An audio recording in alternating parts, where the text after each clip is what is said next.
were taught, is this a beginner bike? No. Again, let me explain. Now, I'm not saying that it's impossible to start on an MT-07, R7, or really anything that shares the CP2 motor. I'm not saying it's impossible. This is really not a fast bike, and I'm going to say that a couple times throughout this video. This bike is not fast. It's relatively slow, okay? But if you compare it to a car, which is what most beginner riders are coming from, this is the fastest accelerating vehicle that you've ever been in control of.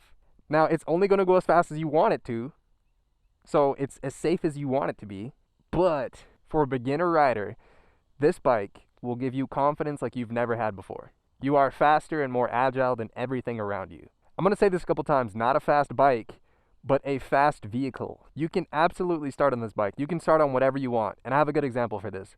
When I bought this bike, my coworker bought his first bike, which is a brand new 2020 CBR 1000. This is 4 years ago now. He's never dropped his bike. He's never wrecked his bike. He's perfectly fine. A CBR 1000 was his first bike. As long as you're responsible enough, you can start on whatever you want. But most people aren't responsible, is the thing. Most of the younger riders, and I was 19 when I bought this bike, I'm not responsible. I can tell you 100%. I'm 24 now, but I was not responsible when I bought this thing. This is not the smartest idea that I've ever had. And look, my first bike was a Honda Grom, so take everything I'm saying with a grain of salt, which is a terrible beginner bike, but I learned a lot from that.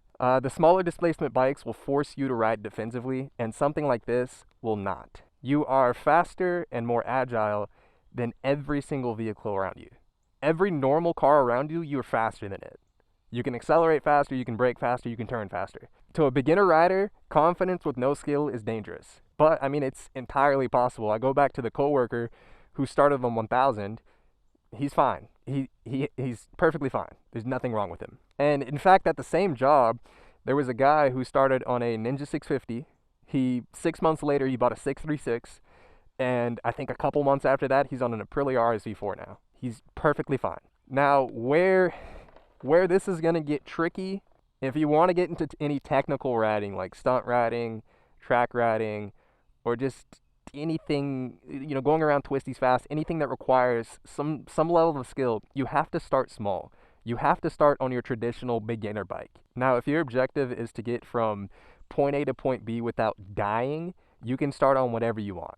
You can buy legitimately whatever you want. The bike is not inherently dangerous. It's only going to go as fast as you want. And again, going back to the coworker that started on 1000, anything is a beginner bike if you're brave enough. You can do it. I can tell you, stunting wise, you can't buy anything with this motor as your first bike and expect to do well.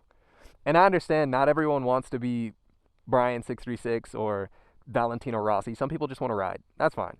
Again, if you just want to ride, if you want to go from A to B, buy it. This is part 2. I read a lot of the comments on that first video, and it seems like a lot of people are from Europe, which I didn't expect.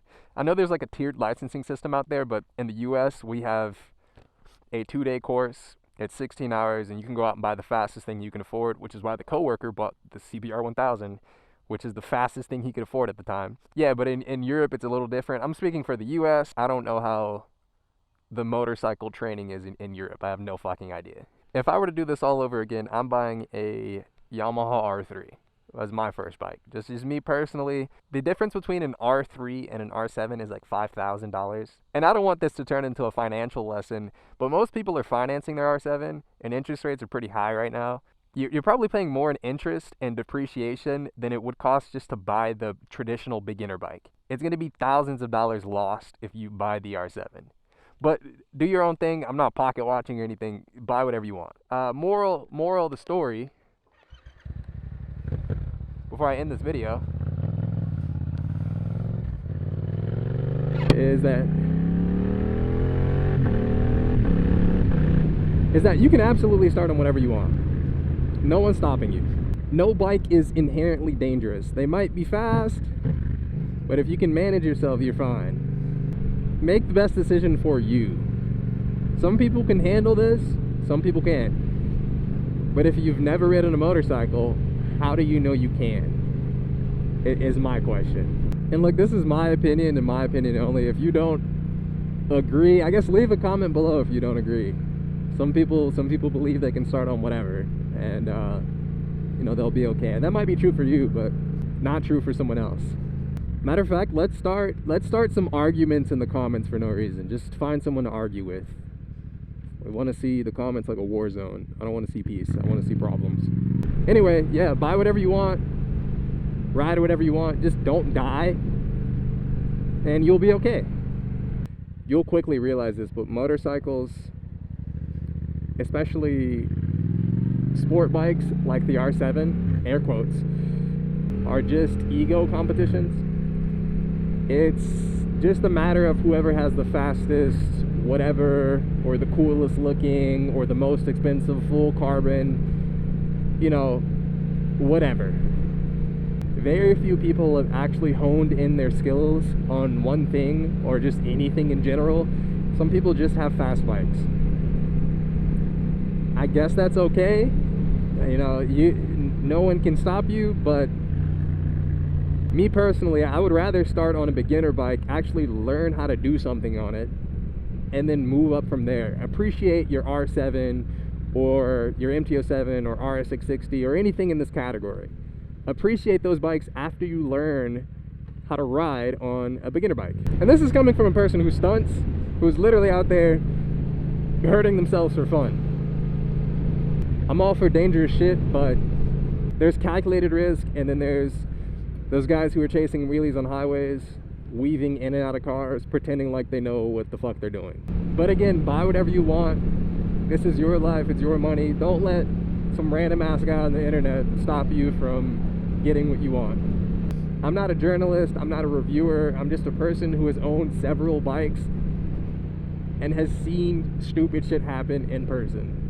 And speaking of the coworker who started on the CBR 1000, he's trying to sell it right now. It's a 2020 CBR 1000. It's like $13,000 he wants for it, and I rode it a couple of days ago. Leader bikes are a different level of fast. Like it's mind-boggling how fast the fucking bike is. I'm not gonna buy it, but holy shit, I can't imagine him starting on that. That doesn't make sense to me.